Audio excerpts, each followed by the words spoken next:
तो चलिए आज हम लोग करते 2019 का फिलअप करते हैं। एमसीक्यू हम लोग कर चुके थे। तो नंबर 1 में देखिए लिखा हुआ है, a person deposited ₹100 in a bank and get the amount ₹1 after 2 years। The rate of compound interest is कितना परसेंट होगा। तो देखिए नॉर्मली क्या होता है, जो बड़ा वाला वैल्यू होता है, देखिए अमाउंट, ये हो गया अमाउंट यानी ए इक्वल्स टू 1:1, ठीक है, जिसको हम लोग मिश्र धन बोलते हैं। और ये छोटा वाला जो वैल्यू है ये 100, ये हो गया आपका प्रिंसिपल। और देखिए यहाँ पर एनम लिखा होगा, यानी 2 years बोला हुआ, तो इसको हम लोग टाइम बोलते हैं। यहाँ 2 years जो कि कंपाउंड इंटरेस्ट है, इसको हम लोग टाइम को एन से डिनोट करते हैं, ठीक है। अब हम लोग चूंकि कंपाउंड इंटरेस्ट का बोला तो कंपाउंड इंटरेस्ट का फॉर्मूला लगाएंगे, तो कंपाउंड इंटरेस्ट का फॉर्मूला में अमाउंट का फॉर्मूला लगा देते हैं, ठीक है। तो ए इक्वल्स टू पी ब्रैकेट में 1 + R/100 होल n होता है, ठीक है। तो इसके जगह हम क्या लिखेंगे, 1 to 1 लिखेंगे, p के जगह में 100 लिख लेते हैं। 1 + R यानी मालूम नहीं है 100 और n हो गया आपका 2। देखिए यहाँ लिखेंगे 2 years 2। तो इसको हम लोग नीचे डालते हैं, ये क्वेश्चन को तो डिवाइड होता है, तो ये नीचे चल जाता है। 1 to 1 by 100 equals to 1 + R/100 whole square, ठीक है। अब देखिए यदि ध्यान से देखिएगा, देखिए 1 to 1 के स्क्वायर हम लोग जानते हैं 11 होता है, 11 में 121, 100 का स्क्वायर होता है 10। तो इसके जगह हम लोग लिख सकते हैं 11 का स्क्वायर बाई 10 का स्क्वायर लिख सकते हैं, equals to 1 + R/100 whole square, ठीक है। तो इसको हम लोग होल में भी लिख सकते हैं ऐसे करके, कोई दिक्कत नहीं है, इक्वल्स टू 1 + R/100। ज़्यादा स्टेप दिखा रहे हैं, आपको ये समझ में आ जाएगा, स्टेप जंप कर दीजिएगा। ये स्क्वायर हट गया तो आपका ये भित्ता वाला रह गया, तो इसको हम लोग लिख सकते हैं इतना, इक्वल्स टू 1 + R/100। क्लियर। अब ये 1 इस पार में आ जाएगा तो माइनस हो जाता है, ये हो गया माइनस, इक्वल्स टू R/100। ये दोनों कैल्शियम करेंगे तो ये 10 हो गया, और 10 से इसको डिवाइड देंगे तो 1 11 जा 11 हो गया, माइनस यहाँ नीचे कुछ नहीं 1 रहता है, 1 से 10 को डिवाइड दें 10 इंटू 1 बने 10, इक्वल्स टू R/100, ठीक है। और इसको माइनस करेंगे कितना आ जाएगा 1/10 इक्वल्स टू R/100, ठीक है। देखिए अब इसको हम लोग 1 0 0 काट दें, 1 0 1 0, तो हम लोग का therefore R equal R into 1 बने R, 10 इंटू 1 बने 10, निकल गया। तो आंसर में क्या आ जाएगा आपका 10%, ठीक है। ये हम लोग का जो फिल द ब्लैंक्स था ये हम लोग लिख देते हैं 10%। क्लियर। नंबर 2 में आपका क्वेश्चन आ जा रहा है। नंबर 2 में क्वेश्चन है कि if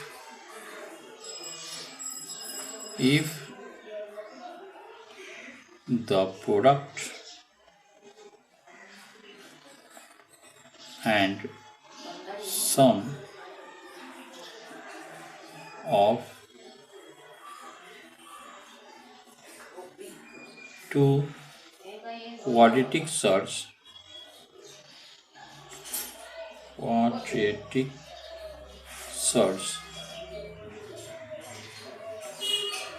is a rational number,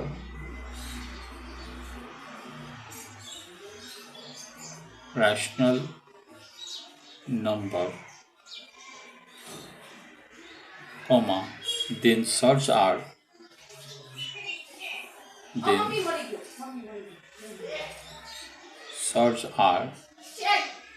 search कैसा हो जाएगा, तो ये सर्च हो जाएगा हम लोग का इरेशनल सर्च हो जाएगा। कैसा सर्च है, इसको हम लोग बोलते हैं irrational, IRRA TIONAL, irrational search.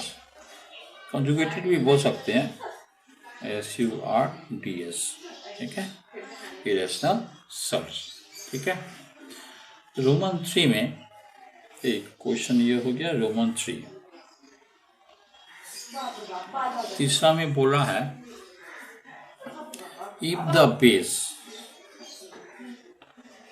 if the bases of two triangles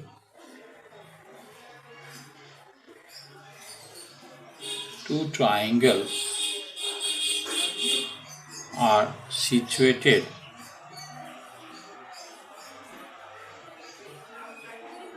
situated on same line,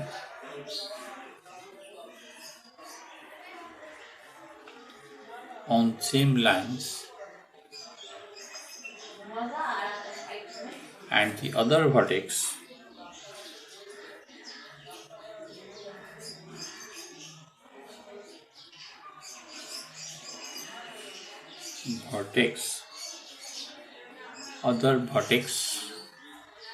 of the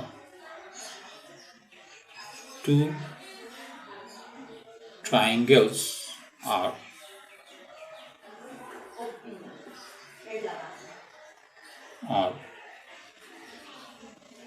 common, then the ratio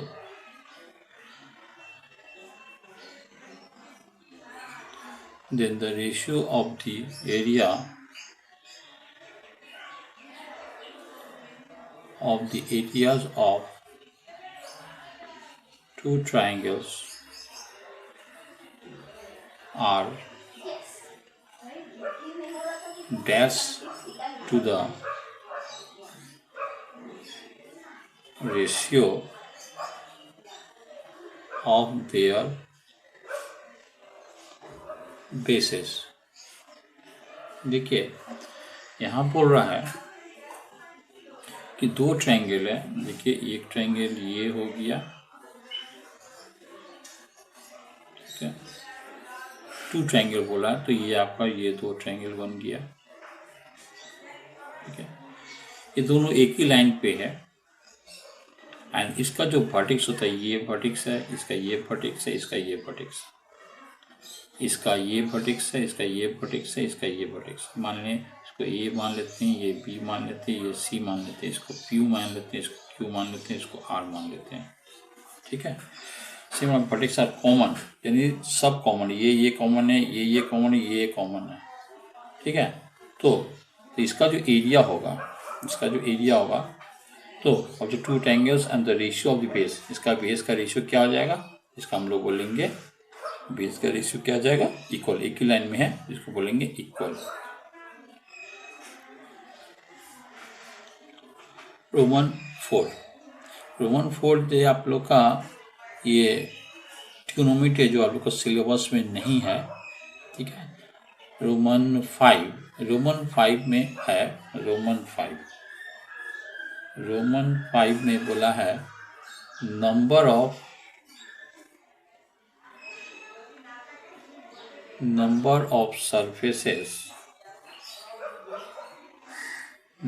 surfaces of a solid right circular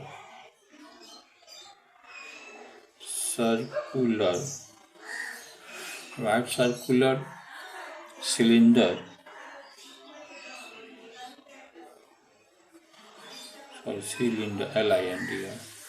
cylinder is dash। देखिए cylinder के बारे में थोड़ा सा बता दें। ये आपका हो गया सिलेंडर, ठीक है, ये है आपका सिलेंडर, ठीक है। इस सिलेंडर में नीचे ये ऊपर में गोल होता है,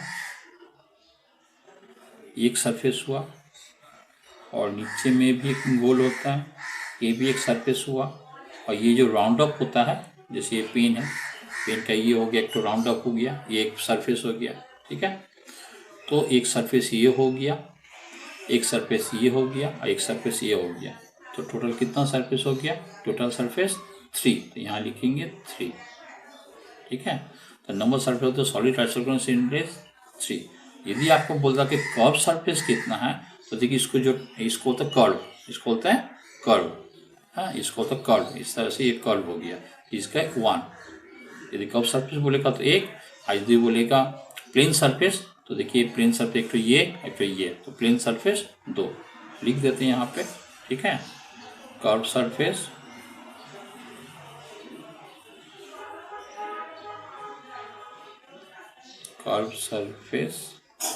दिया नहीं है, फिर भी हम लिख देते हैं कर्व सरफेस आपका 1 हो गया और प्लेन सरफेस